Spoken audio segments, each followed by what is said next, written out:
मार्केटमध्ये सध्या भयानक परिस्थिती आहे। सगळीकडून आपणच संकटात सापडलोय की काय असं वाटतंय। त्यामध्ये कॉलेजमधून जस्ट पास आउट होत असलेल्या पोरांचं जरा जास्तच वाईट वाटतंय। कॉलेजचा शेवटचा दिवस, हातामध्ये डिग्रीचं सर्टिफिकेट, डोक्यामध्ये मोठी स्वप्न आणि मनात एकच प्रश्न, आता पुढे काय? भारतामधील लाखो तरुणांची सध्या हीच अवस्था आहे। घरच्यांच्या मोठ्या अपेक्षा असतात, स्वतःची स्वप्न असतात, काहीतरी करून दाखवण्याची तुमची इच्छा असते, तुमच्यात तेवढी कुवत देखील असते। मात्र जेव्हा नोकरीसाठी तुम्ही मार्केटमध्ये पहिलं पाऊल पडतं तेव्हा चित्र काहीतरी वेगळंच दिसतं। तुम्ही शिक्षण घेतलेलं असतं, डिग्री मिळवलेली असते, काहींनी तर पोस्ट ग्रॅज्युएशन देखील पूर्ण केलेलं असतं, नोकरी मात्र अजूनही मिळतच नाही। भारताकडे आज जगातील सगळ्यात मोठी तरुणाई आहे, मोठी म्हणजे संख्येनं 15 ते 29 वयोगटातील सुमारे 36.7 कोटी तरुण जे आहेत ते भारतात आहेत। हा आकडा एखाद्या देशाच्या लोकसंख्येपेक्षा देखील जास्त आहे। यापैकी 26 कोटी तरुण शिक्षण पूर्ण करून काम करण्यासाठी तयार आहेत। हे ऐकायला तुम्हाला आश्वासक वाटेल, ऐकायला तुम्हाला अतिशय पॉझिटिव्ह वाटेल, कारण हीच तरुणाई देशाला आर्थिकदृष्ट्या मजबूत करू शकते। पूर्व आशियातील देशांनी हाच डेमोग्राफिक डिव्हिडंड ज्याला म्हटलं जातं तो वापरून प्रचंड प्रगती केली, पण भारतामध्ये ही कहाणी थोडी वेगळी आहे। ही कहाणी नक्की काय आहे, भारतातील बेरोजगारीचं खरं वास्तव काय आहे, हे आज आपण समजून घेणार आहोत। असे व्हिडिओ बनवताना आम्हाला भरपूर रिसर्च करायला लागतो, टीम जी आहे ती त्यासाठी कष्ट घेत असते। तुम्हाला जर असं आमचं काम आवडत असेल तर पैसा पाणीला सबस्क्राईब करायला अजिबात विसरू नका। त्यामुळे काय होतं की आमच्या टीमला आणखी चांगला रिसर्च करण्यासाठी प्रेरणा मिळते, चांगलं काम करण्यासाठी त्यांचा उत्साह टिकून राहतो। नुकताच अझीम प्रेमजी विद्यापीठानं स्टेट ऑफ वर्किंग इंडिया अशा नावानं एक अहवाल प्रसिद्ध केलेला आहे। गेल्या काही दशकामध्ये शिक्षण क्षेत्रामध्ये मोठे बदल झाले। शाळा, महाविद्यालय, विद्यापीठ यांची संख्या जी आहे ती झपाट्यानं वाढली। 1991 मध्ये देशामध्ये सुमारे 7,000च्या आसपास महाविद्यालय होती, ती संख्या आता जवळपास 52,000वर पोहोचलेली आहे। शिक्षणाचा विस्तार झाला, मुला मुलींमधलं अंतर जे आहे ते कमी झालं, गरीब कुटुंबातली मुलं जी आहेत ती देखील उच्च शिक्षणाकडे वळली। कागदावर जर तुम्ही पाहिलं तर हे चित्र अतिशय पॉझिटिव्ह, सकारात्मक दिसतं। 2007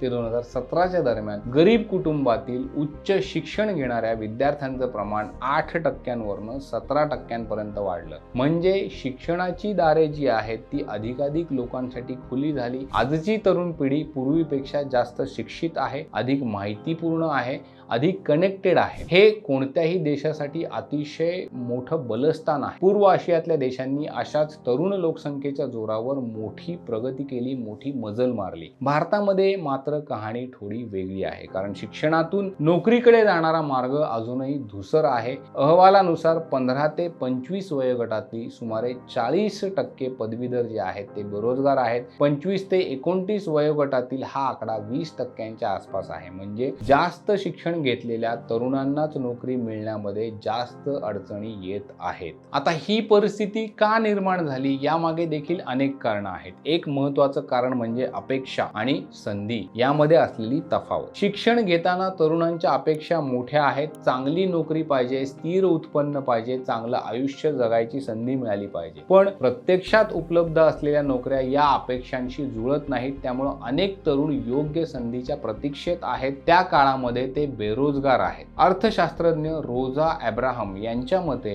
तरुण वयामध्ये बेरोजगारी हा काही प्रमाणामध्ये वेटिंग पिरियड असतो। तरुणांना असं वाटतं की बाबा थोडं थांबूयात म्हणजे चांगली संधी मिळेल, पण काळ जसा जसा पुढे जातो तसं तसं अनेक जण उपलब्ध असलेल्या नोकरीकडे वळतात। हा बदल जो आहे तो विशेषतः खाजगी क्षेत्रामध्ये आपल्याला दिसून येतो। दरवर्षी भारतामध्ये सुमारे 50 लाख पदवीधर तयार होतात, पण त्यापैकी फक्त 28 लाख पदवीधरांना नोकरी मिळते आणि त्या नोकऱ्यांपैकीही फारच कमी नोकऱ्या स्टेबल आणि चांगल्या पगाराच्या असतात। म्हणजे शिक्षणाचा वेग आणि रोजगार निर्मितीचा वेग यामध्ये देखील मोठी दरी आहे, मोठी तफावत आहे। कोविड नंतरच्या काळामध्ये रोजगारामध्ये काही प्रमाणामध्ये वाढ झाली का? निश्चित झाली। 2 वर्षामध्ये सुमारे 8.3 कोटी नोकऱ्या निर्माण झाल्या, पण त्यातला मोठा हिस्सा हा शेती क्षेत्रामध्ये होता। शेतीतील नोकऱ्या बहुतेक वेळा कमी उत्पन्नाच्या, कमी उत्पादकतेच्या आणि अनेकदा छुप्या बेरोजगारीच्या स्वरूपातील असतात. त्यामुळे रोजगार वाढला जरी असला तरी त्याचा जीवनमानावर अपेक्षित सकारात्मकरित्या परिणाम झालेला नाही, तो दिसून येत नाही. महिलांच्या बाबतीमध्ये देखील काहीसं असंच आहे. काही सुशिक्षित महिलांना IT, ऑटोमोबाईल आणि सेवा क्षेत्रांमध्ये चांगल्या नोकऱ्या मिळत आहेत, पण मोठ्या प्रमाणावर महिलांचा सहभाग जो आहे तो स्वयंरोजगार, घरगुती कामे किंवा बिनपगारी कामांमध्ये वाढताना दिसतोय. म्हणजे रोजगार वाढतोय का? तर हो, वाढतोय, पण त्याची गुणवत्ता जी आहे ती एकसारखी आहे का सगळीकडे? ती नाहीये. शिक्षणाच्या वाढीसोबत गुणवत्ता हा मोठा प्रश्न आहे. महाविद्यालयांची संख्या वाढली पण दर्जा मात्र सर्वत्र समान नाही. शिक्षकांची कमतरता जाणवते, प्रादेशिक विषमता जाणवते आणि व्यावसायिक अभ्यासक्रमांचा वाढलेला खर्च यामुळे अनेक विद्यार्थ्यांना योग्य दर्जाचं शिक्षण मिळत नाही. त्याचा थेट परिणाम त्यांच्या रोजगार क्षमतेवर होतो. व्यावसायिक प्रशिक्षणाचं प्रमाण देखील वाढलेलं आहे, पण त्याच नोकऱ्यांचा असलेला संबंध अजूनही कमकुवत आहे. म्हणजे जे शिकवलं जातं, बाजारामध्ये जी मागणी आहे यामध्ये मोठी तफावत आहे. तुम्ही जे शिकताय ते बाजारामधल्या मागणीचा पुरवठा करू शकेल याची तरी नाहीये. याच काळामध्ये आणखी एक चिंताजनक बदल दिसून येतो. उच्च शिक्षण घेणाऱ्या तरुण पुरुषांचा सहभाग कमी होतोय. 2017 मध्ये 38% तो सहभाग होता. 2024 मध्ये तो 34% खाली आला. याचं कारण म्हणजे अनेक तरुणांना घरची परिस्थिती आहे किंवा उत्पन्नासाठी लवकर कामावर लागायला लागतं. म्हणजे शिक्षण आणि आर्थिक गरज यात संघर्ष निर्माण झालेला आहे. नोकरीच्या शोधामध्ये स्थलांतर हा देखील एक महत्त्वाचा भाग आहे. बिहार किंवा उत्तर प्रदेश सारख्या राज्यांमधील बहुसंख्य तरुण जे आहेत ते तमिळनाडू, कर्नाटक, महाराष्ट्र सारख्या राज्यांमध्ये कामासाठी, रोजगारासाठी जातात. हे स्थलांतर काही प्रमाणामध्ये संधी निर्माण करतं, पण त्याच वेळी प्रादेशिक विषमता देखील आपल्याला त्यातून दिसून येते. भारताच्या आर्थिक रचनेमध्ये या समस्येचं मूळ देखील आहे. पूर्व आशियाई देशांनी निर्यात आधारित उद्योगांवर भर दिला आणि मोठ्या प्रमाणावर कमी कौशल्य असलेल्या कामगारांना रोजगार त्यांनी उपलब्ध करून दिला. भारतामध्ये मात्र सेवा क्षेत्रावर जास्त भर दिला गेला.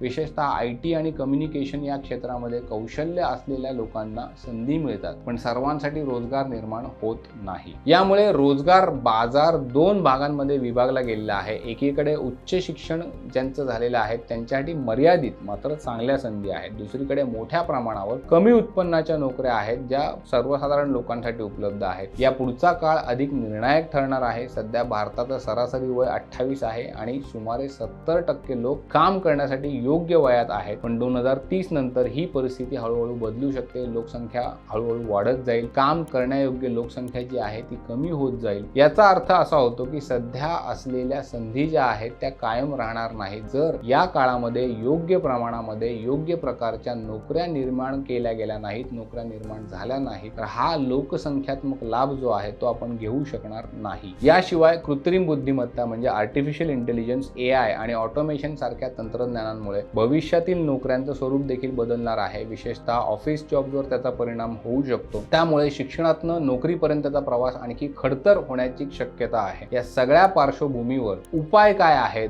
तर तज्ञांच्या मते मोठ्या प्रमाणावर चांगल्या पगाराच्या नोकऱ्या ज्या आहेत त्या निर्माण करणं गरजेचं आहे, आवश्यक आहे. शिक्षण आणि उद्योग यांच्यामध्ये समन्वय वाढवणं गरजेचं आहे. कौशल्य विकासाला प्राधान्य दिलं गेलं पाहिजे. शाळेतून नोकरीपर्यंतचा प्रवास अधिक सुलभ करता आला पाहिजे, ते करणं गरजेचं आहे. अनौपचारिक क्षेत्रामध्ये काम करणाऱ्या आणि स्थलांतरित कामगारांसाठी सामाजिक सुरक्षा व्यवस्था मजबूत करणं देखील तितकंच महत्त्वाचं आहे. आज भारताकडे प्रचंड तरुणाई आहे. हीच ताकद देशाला पुढे नेऊ शकते. मात्र ही ताकद संधीमध्ये रूपांतरित करण्यासाठी त्यांना योग्य धोरणे राबवणे गरजेचं आहे, योग्य दिशा दाखवणं गरजेचं आहे, ठोस अंमलबजावणी गरज आहे. अन्यथा त्यांच्या हातामध्ये डिग्री असेल मात्र नोकरी नसेल, हा तरुण भारताच्या विकासाचा सगळ्यात मोठा अडथळा ठरू शकतो. तुम्हाला लवकरात लवकर नोकरी मिळावी ही आमची अपेक्षा आहे. एकदा नोकरी मिळाली की साईड इन्कम कसा सुरू करता येईल या विषयावर देखील आम्ही व्हिडिओ बनवत आहोत. तो व्हिडिओ रिलीज झाला की लगेच तुमच्या स्क्रीनवर दिसेल, परंतु त्यासाठी पैसा पाणीला तुम्ही फॉलो करणं, सबस्क्राईब करणं प्रचंड गरजेचं आहे. ते लगेच करून टाका.